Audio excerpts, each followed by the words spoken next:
our genetics and our anatomical structure will impact the exercises that we can do or what exercises can lead to an injury. A greyhound is built for speed. No matter how much you would give training to another dog breed, let's say a Saint Bernard dog, it doesn't matter. It cannot outperform greyhound on speed. But Saint Bernard is built for power, for strength, and other things that a greyhound cannot deliver. Similarly, in humans, some of us are built for endurance. Some are built for speed.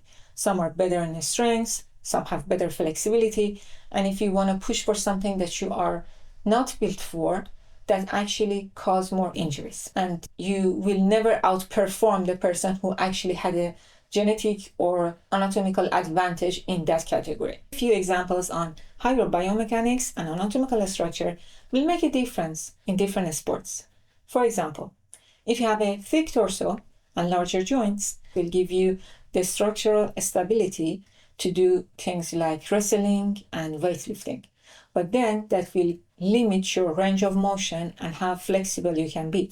So that will put you at a disadvantage in gymnastics. Another example is if you have a wider knee and if your iliac crest is wider, your hip is wider, then you have more skeletal support so you can generate more power, something like football or rugby that you need to burst into action. On the opposite side, if you have a narrower build, you are better at distance running and gymnastics. Golfers, they tend to have a spinal shape, the disc shape, in a way that help for greater range of motion in rotation. But that would put them at a disadvantage for exercises like powerlifting, that you required to lift a lot of weight from the ground and you would need this support of a structure with limited rotational movement. On the other side, powerlifters, they have a high tolerance for compressive load.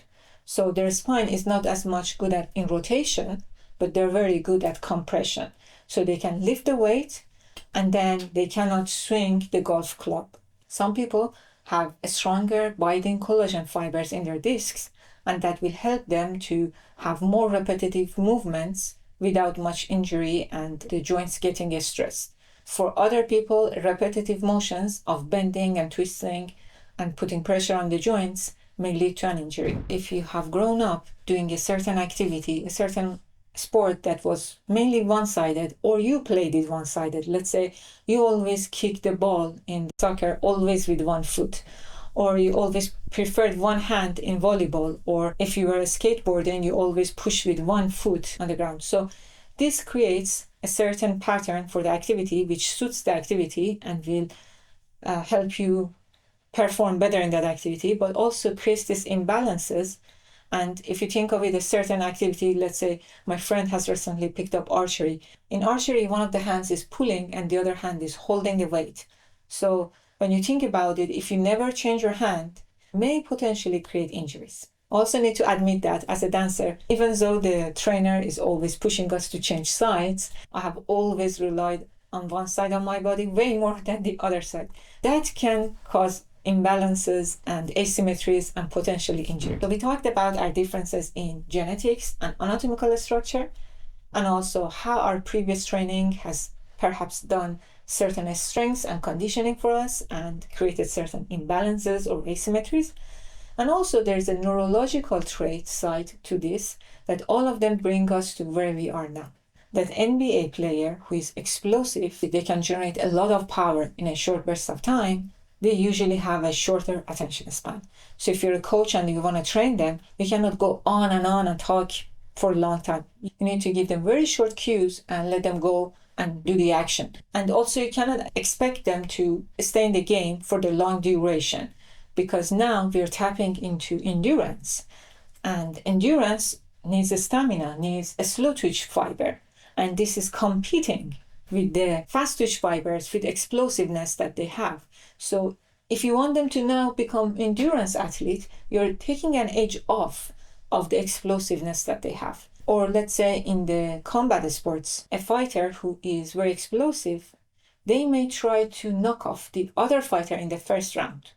Because if they let it kind of be longer and longer, now they're getting into endurance zone and they're not very good at that, So the endurance athlete may have this strategy to survive the first round and then try to knock off the other guy, relying on their endurance and more of their consistent stamina over time.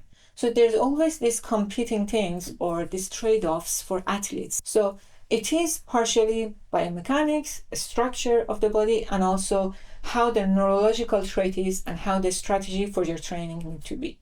And if you look at different athletes in different sports, certain neurological trait is a winner trait in a certain sport, and that's not preferable in another sport. So you could say that's their advantage and that's why they're good at certain sport. And you could also say that this is the sport that is building up and shaping them to be that way. They both impact each other. If you learned something new, please give this a thumbs up and consider subscribing to the channel if you haven't already. Bye!